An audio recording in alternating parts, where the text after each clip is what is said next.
طلبوا مني اعمل لهم كاتشب، طلبوا مني كتير قوي، يا ماما اعمل لنا كاتشب في البيت، يا ماما اعمل لنا كاتشب في البيت. انا بصراحه كان نفسي فيه قوي، قلت لهم من عينيا هنعمله، وهنعمله باقل من التكلفه اللي بره. يعني بصوا احنا عاملين الاتنين دول ومش مكلفيني تمن علبه من بره، بس علبه نظيفه مش العلب اللي هي المضروبه.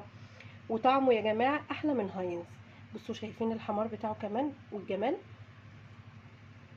طعمه جميل. يا ريت تتابعوا الفيديو ويلا بينا نبدا الوصفه. طريقه بقى الكاتشب معانا ايه المكونات هقولها لكم. معانا 350 جرام كاتشب، معانا كوبايه ميه، كوبايه خل تفاح، معانا نص كوبايه سكر. معانا بقى ايه المكونات بتاعتنا، حاجه سهله قوي يا روبن. اسمه ايه ده؟ هي معانا معلقتين بصل بودر، معلقتين توم بودر، معلقه ملح، معلقه شطه. ان شاء الله هطلع مع ماما في الفيديو. روبن عايز يعمل معايا الحاجه. هنجيب معانا حله، الطريقه سهله جدا. دي يا جماعه صلصه جاهزه، انتوا ممكن يفلقوا. ممكن تجيبوا طماطم وتصلصوها، او لو انتوا عندكم الطماطم اللي احنا مخزنينها ممكن تستعملوها. دول اتفرجوا 350. على الفيديو يا جماعه، ما تنسوش تعملوا ايه، شير ولايك للقناه واشتراك للقناه. نزل كل اللي فيها يا روبن. ثانيه بس عايزها.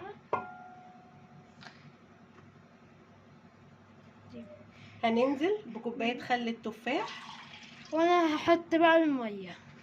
ماشي يلا ماشي مش مشكله.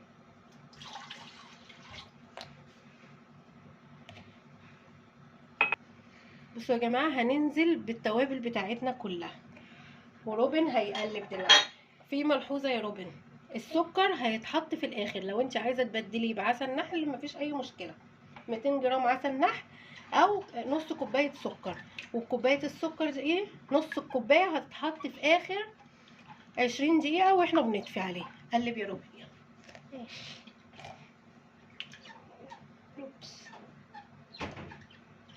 هنقلب ونرفعها على النار.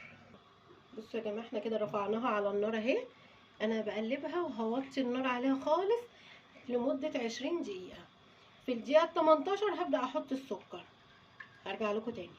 بقاله 18 دقيقه على النار. انا هنزل دلوقتي بالسكر بتاعي وهدي تقلبتين دقيقتين وهطفيه. هسيبه يبرد خالص وبعد كده نبدا نعبيه. انا نزلتها من على النار، انا بس هرفعها لكم كده. بصوا القوام بتاعها، انتوا هتحسوا ان هو خفيف بس لسه لما يبرد هيتقل ومن غير نشا ولا اي حاجه، والطعم احلى من هاينز. هسيبه يبرد وارجع لكم. احنا عملنا قطع ستريبس وقلنا نجرب معاكم، طبعا هو لسه سخن، قلنا نجرب معاكم احلى كاتشب.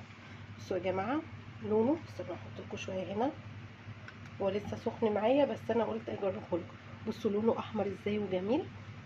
يا ريت تجربوه، ما تنسوش تعملوا اشتراك للقناه ولايك للفيديو. وبصوا بقى دلوقتي روبن هيدوق لكم عشان انا عامله الاستريبس ده ليه. شايفين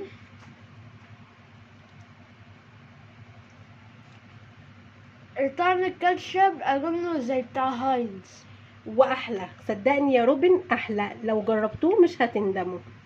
يلا بينا نبدا الوصفه.